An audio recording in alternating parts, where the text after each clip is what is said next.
Praise the lord. యేసుక్రీస్తు నామంలో అందరికీ శుభాలు తెలియజేస్తున్నాను. ఈరోజు ప్రభు మనతో మాట్లాడుతున్న మాట ప్రకటన గ్రంథం 7వ అధ్యాయము 14వ వచనము.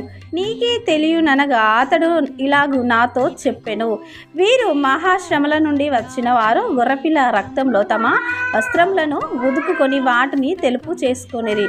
అయితే మహాశ్రమలు, గ్రేట్ ట్రైబల్యూషన్స్. అయితే వాక్య వివరణ చూసినట్లయితే భూమి మీద చివరి కాలంలో భక్తులు పడే గొప్ప బాధలు, వీరు ఆ కష్టాలను ఓర్చుకుని విశ్వాసంలో స్థిరంగా నిలిచారు.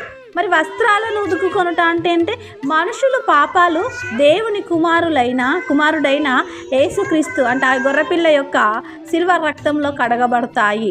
ఆ యొక్క మన పాపాలు దేవుని యొక్క రక్తంతో కడగబడినప్పుడు మనము పరిశుద్ధులుగా ఆయన యొక్క రాజ్యానికి పాత్ర